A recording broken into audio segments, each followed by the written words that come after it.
আসসাবরু সাওয়াবুহু আল জান্নাহ ইন্নামা ইউওয়াফাস সাবিরুনা আজরাহুম বিগাইরি হিসাব। আপনারা কি জানেন কিয়ামতের ময়দানে কোন ইমানদারকে, কোন মানুষকে আল্লাহ তাআলা কোন হিসাব করে বিনিময় দিবেন না, বিনা হিসাবে দিবেন, যে হিসাব নিকাশ নাই, বিনা হিসাবে ঢেলে দিবেন আল্লাহ তাআলা কাকে জানেন? একমাত্র ব্যক্তি সবরকারী। কোন ব্যক্তি? যে অসুখে সবর করেছে, বিপদ আপদে সবর করেছে, মানুষের কটুকতায় সবর করেছে, অসুখ বিসুখে সবর করেছে, মুসিবতে সবর করেছে, ধৈর্যের পাহাড় হয়েছে, ধৈর্য ধারণ করেছে, সবর করে ঢোক গিলেছে, সবর করে নিজেকে নিয়ন্ত্রণ করেছে, কোনো কষ্টে হাহুতাশ করে নাই, নাশুকুরি করে নাই, আল্লাহর কুফরি করে নাই, গালিগালাজ করে নাই, মুখ খারাপ করে নাই, ভাঙচুর করে নাই, নিজেকে নিয়ন্ত্রণ করতে পারছে, ধৈর্য ধারণ করতে পারছে, ধৈর্যের ঢোক গিলতে পারছে যে ব্যক্তি, এই ব্যক্তি সম্পর্কে আল্লাহ বলেছেন ইন্নামা ইউওয়াফাস সাবিরুনা আজরাহুম বিগাইরি হিসাব। সবরকারীদের বিনিময় আল্লাহ রাব্বুল আলামিন কিয়ামতের ময়দানে কোনো হিসাব নিকেশ করা ছাড়া, তুমি নামাজ কয়েকত পড়ছো, রোজার কতগুলোর সওয়াব পাবা, সুবহানাল্লাহ কতবার পড়ছো, আলহামদুলিল্লাহ কতবার পড়ছো, কয়বার কোরআন খতম দিছো, কয়বার কি ভালো কাজ করছো, এই সমস্ত হিসাব নিকেশ নাই বান্দা। তুমি সারা জীবন সবর করেছো, সব ক্ষেত্রে সবর করেছো, আজকে তোমার দেওয়ার ক্ষেত্রে কোনো হিসাব নিকেশ নাই, বিনা হিসাবে আল্লাহ তাআলা ঢেলে দিবেন। সবর করবো তো ইনশাআল্লাহ। সবর যখন মানুষ করে একটা সময় আল্লাহ তাআলা ফল দেন। ভাইরা আমার, পৃথিবীতে একটি মানুষ, ভালো করে শুনে রাখেন, পৃথিবীতে একটি মানুষ দেখাতে পারবেন না যে সবর করে সে ক্ষতিগ্রস্ত হয়েছে। আপনি বলবেন দুনিয়াতে সে বহুত সবর করছে, যতই সবর করছে মানুষ তার উপর আরো চাপায় পড়ছে। আমি বলবো যদি সে আল্লাহর জন্য সবর করে থাকে তো হাতির মতো মূল্যেও লাগ, বাঁচলেও লাগ, তার এই সবরের বিনিময়ে আল্লাহ তাআলা দিবেন না? দিবেন না? দিবেন। আর বেশিরভাগ ব্যক্তি সবরের ফলাফল দুনিয়াতেই দেখে যায় ভাইরা আমার। আর যে সবর করে না, আপনার ধরেন একটা অসুখ বিসুখ হয়েছে, আপনি এখন গালিগালাজ করলেন, হ্যাঁ, আপনার একটা বিপদ হয়েছে, আপনি আল্লাহকে, ফেরেশতাদেরকে, আশপাশের মানুষদেরকে গালিগালাজ করলেন, মুখ খারাপ করলেন, ভাঙচুর করলেন, তাতে কি আপনার বিপদটা দূর হয়ে যাবে? আমার কথা কি বুঝতেছেন? কোন একটা পেরেশানি আসলো, ভাঙচুর করলেন, অস্থির হয়ে গেলেন, জামা কাপড় ছিঁড়লেন। অনেকে আছে নিজের আত্মীয় স্বজন মারা গেলে ধৈর্য ধারণ করতে পারে না। আমি নিজে কানে শুনেছি এরকম অনেকে, নিজের নাতি মারা গেছে, ছেলেটা মারা গেছে, তো বলে আজরাইলে কি চোখ খাইছে? আর মানুষ দেখলো না, আমার নাতিটারানি দেখলো, একটা মাত্র দিছে আল্লাহ তাআলা, বংশের মধ্যে ওইটাই আল্লাহ তাআলা নিয়ে গেল। এরকম অনেকে বলে, কি বলে না? কুফরি, ঈমান চলে যাওয়ার মতো কথা। আল্লাহ রাব্বুল আলামিন দিয়াও পরীক্ষা করেন, নিয়াও পরীক্ষা করেন। দেওয়ার পরও মনটাকে ছোট করে আল্লাহর দিকে শুকরিয়া আদায় করে নিজে অবনত থাকা, এটা হলো পরীক্ষায় জেতার পথ।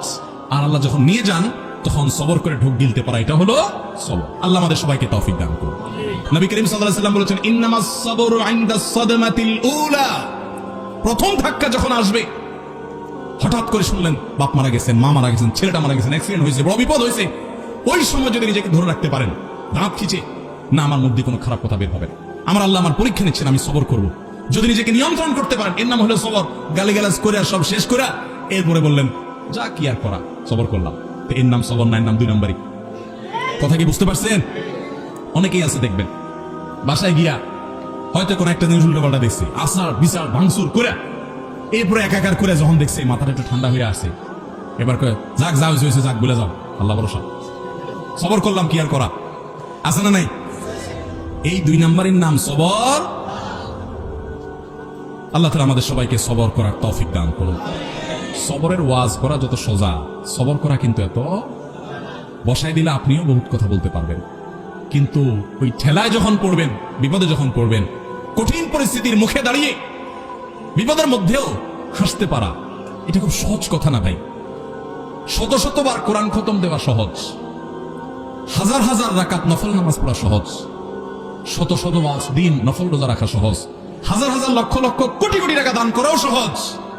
মহা কঠিন সময়ে নিজেকে নিয়ন্ত্রণ করে সবর করতে পারা, এটা এত সহজ। ও আরশে আজিমের মালিক, আপনি আমাকে, আমার ভাই বোনদেরকে, আমাদের সবাইকে আল্লাহ আপনি সবর করার তৌফিক দান করেন, সবরকারীদের কাতারে শামিল করে দেন মালিক, ধৈর্যের পাহাড় হওয়ার তৌফিক দান করেন। আমি জীবনে কিছু সবরকারী মানুষ দেখেছি, কিছু মানুষ দেখেছি। আমেরিকা থেকে আল্লাহর বান্দি বাংলাদেশি এই কিছুদিন আগে মারা গেছেন। ওনার অনেক কথা শুনেছি অন্যদের কাছে, এবং বিভিন্ন সময় বিভিন্ন ডোনেশন করতেন, বিভিন্ন বিষয়ে যোগাযোগ করতেন। এত বিপদ আপদের মধ্য দিয়ে একটা মানুষের জীবন পার হইতে পারে যেটা কল্পনা করলেও আমরা কল্পনা আনতে পারবো না, যে বিপদ আপদ কত ভাবে হতে পারে।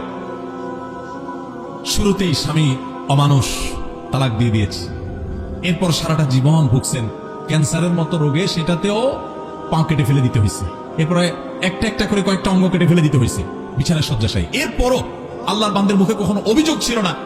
তিনি বলতেন, আমার মালিক আমার উপর খুশি আছে কিনা, আমার টেনশন সেটা। হাত যাক, পাও যাক, মাথা যাক, শরীর যাক, জীবন যাক, এটা আমার ইস্যু না। যত কষ্ট হয় আপনারা আমার জন্য দোয়া করবেন, আমি যেন সবরটা করতে পারি। ঈর্ষা হয়। আমি চিন্তা করলাম, সুবহানাল্লাহ, অনেক লম্বা লম্বা ওয়াজ তো করা অনেক সহজ, এই মহিলার মতো এরকম সবরের পাহাড় হতে পারা তো কঠিন কাজ। আল্লাহর কত প্রিয় বান্দি হলে আল্লাহ তাকে এতটুকু তৌফিক দিয়েছেন। কোরআনে কারিমে আল্লাহ রাব্বুল আলামিন আল্লাহর কাছে সবর চাওয়ার শিক্ষা পর্যন্ত আমাদেরকে দিয়েছেন। আল্লাহ আমাদের সবাইকে সেরকম সবর করার তৌফিক দান করুন। ভাইরা আমার, কোন মুখে আল্লাহর কাছে জান্নাত দাবি করব বলেন? নবীদেরকে জীবন্ত করাত দিয়ে টুকরা করে ফেলা হয়েছে, আগুনে নিক্ষেপ করে ফেলে দেওয়া হয়েছে, একটা পর একটা ভয়াবহ পরীক্ষা নেওয়া হয়েছে। আল্লাহর নবী হওয়ার পর, আল্লাহর রাসূল হওয়ার পর তিলে তিলে তিলে তিলে আল্লাহ তাআলা তাদের পরীক্ষা নিয়েছেন, কষ্ট দিয়েছেন। শুধু তাদের নয়, নবী সাল্লাল্লাহু আলাইহি ওয়াসাল্লাম বলেছেন, ইন্নাল্লাহা ইযা আহাব্বা কওমান ইবতালাহুম। আল্লাহ যখন কোন জাতিকে, কোন সম্প্রদায়কে, কিছু মানুষকে যখন আল্লাহ বড় বেশি ভালোবাসেন, তখন আল্লাহ তাদের পরীক্ষা করেন, তাদের বিপদ দেন, মুসিবত দেন, একটার পর একটা, একটার পর একটা মুসিবত দিতে থাকেন, আল্লাহ পরীক্ষা করেন, আল্লাহ বান্দার ঈমানকে পরখ করেন। আমি কিছু মানুষকে দেখেছি, তারা বলেছে, ভাই নামাজ কালাম একসময় পড়তাম না, কই দিনকাল তখন এত খারাপ ছিল না, এখন নামাজ কালাম পড়া ধরছি, হালাল হারাম বাজ বিচার করা ধরছি, সুদ ছেড়ে দিয়েছি, ঘুষ ছেড়ে দিয়েছি, 2 নম্বর পথ ছেড়ে দিয়েছি, এখন দেখি ব্যবসা বাণিজ্য সব দিন দিন নাই হয়ে যেতেছে, সব পায়ের নিচ থেকে মাটি সরে যাচ্ছে। আমি বললাম যে এটাই হলো আল্লাহর পরীক্ষা। আল্লাহর দিকে যখন আসে কেউ, আল্লাহর দিকে আগায়, সে কি আসলেই আগাচ্ছে কিনা, সে কতটা পিওর, তার ভিতর থেকে সে অগ্রসর হয়েছে কিনা, আল্লাহ তাআলা ধাক্কা দিয়ে পরীক্ষা করেন। ভাইরা আমার, চুলের থেকে নুন খসলে আমাদের হাত সামনে চলে আসে, ঠিক না? ঠিক, টোটা সামনে চলে আসে, আমরা হাতা গোছানো শুরু করে দেই। এগুলা কোন ইমানদারের চরিত্র।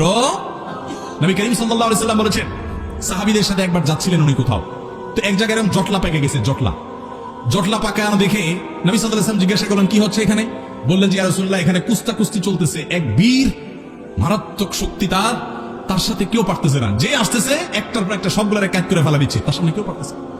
তখন নবী করিম সাল্লাল্লাহু আলাইহি ওয়াসাল্লাম বলেছেন, তোমাদেরকে কি আমি বলে দিব এই লোকটার চাইতে বড় বীর কে? এ তো বাহাদুর খুব, এর চাইতে বড় বীর, এর চাইতে বড় শক্তিশালী মানুষটাকে জানো? সাহাবীরা বলেন, রাসূলুল্লাহ অবশ্যই বলেন, এর চাইতে বড় শক্তিশালী মানুষকে আমরা তো জীবনে দেখি নাই, কে সে? নবী সাল্লাল্লাহু আলাইহি ওয়াসাল্লাম বলেছেন, আসো তার সাথে পরিচয় করাই। এই লোকটা যে অনেক বেশি শক্তিশালী, সে অনেক বড় কুস্তিগীর, সে সব মানুষকে কুপকাত করে দিচ্ছে। এর চাইতেও বেশি শক্তিশালী, এর চাইতেও বড় বীর, বড় বাহাদুর হলো সে, যার মাথা যখন চরম রাগান্বিত হয়, মাথা যখন, রক্ত যখন লাল হয়ে গরম হয়ে যায়, মাথা যখন তার হট হয়ে যায়, এই গরম হওয়ার পর, রাগ ওঠার পর, চরম রাগের মধ্যেও যে নিজেকে ধরে রাখতে পারে, কন্ট্রোল করতে পারে, ডিলার মতো ছেড়ে দেয় না রাগ, যেখানে সেখানে যাতা করে পরে বেজ্জত হয় না, মুখ ছোট হয় না, নিজেকে যে নিয়ন্ত্রণ করতে পারে, এই লোকটা হলো এই কুস্তিগীর লোকদের চাইতে বড় বীর। ভাইরা আমার, অনেক লোক আছে দেখবেন রাগের সময় ডাইরেক্ট হয়ে যায়, আছে না? ডাইরেক্ট হওয়া বুঝেন কি? মুখ দিয়ে যা আসে তা ছেড়ে দিস, হাত দিয়ে যা আছে ভেঙে ছেড়ে দিছে। এরপর জিজ্ঞাসা করেন, ভাই এটা কোনো কাজ করলেন? মাথা যখন ঠান্ডা হয় তখন যদি জিজ্ঞাসা করে, ভাই এটা কোনো কাজ করলেন? পাপের বয়সে লোকটা গায়ে হাত দিলেন, এভাবে মুখ খারাপ করলেন, আপনি এটা শিক্ষিত মানুষ ভাই, এভাবে আপনি এই জিনিসটা ভাঙচুর করলেন, জিনিসটা কি ধরছিল ভাই? যখন জিজ্ঞেস করবেন তখন কি বলবে? আর এসব বলুন, আমার মাথা ঠিক আছে না। তো মাথা ঠিক না থাকলে তার নাম কি? তার তো হসপিটালে থাকা উচিত। লজ্জাও হয় না যে সে আবার বলতেছে মাথা ঠিক আছে না। মাথা ঠিক আছে না মানে তুমি তো পাগল ছিলে, এটা বলো যে আমি মেন্টাল। ভাইরা আমার, এইরকম মেন্টাল মানুষ আমাদের সমাজে ভরা, ঠিক না ভাই? ঠিক, সমাজে ভরা। ডাইরেক্ট হয়ে যায় যে, এটা তো ডায়রিয়ার রোগীর মতো। ডায়রিয়ার রোগীর যখন ডাইরেক্ট হয়ে যায় তখন বেচারারা কন্ট্রোল নিজের প্রতি থাকে না, টয়লেট পর্যন্ত যাইতে পারে না, আগেই কাম সেরে যায়, ঠিক না ভাই? ঠিক। তো যে ব্যক্তির রাগ আসার পর এটা ধরে রাখতে পারে না, কন্ট্রোল করতে পারে না, ছেড়ে দেয়, যেখানে সেখানে যাতা গড়ায় ফেলায়, এই ব্যক্তি হলো এই ডায়রিয়ার রোগীর মতো ডাইরেক্ট হয়ে গেছে, লুজ হয়ে গেছে। এই সমাজে টাইট মানুষ বেশি না লুজ মানুষ বেশি? এখন কি টাইট হবেন না লুজ হবেন? নিজের সঙ্গে সংগ্রাম করবেন যে না, যত কঠিন পরিস্থিতি আসুক আমার মুখ খারাপ হবে না, মুখ দিয়ে গালি বের হবে না, হাত ছুটবে না, আমি অন্যায় করবো না, আমি নিজেকে কন্ট্রোল করবো। আল্লাহ আমাদের সবাইকে সেই তৌফিক দান করুন।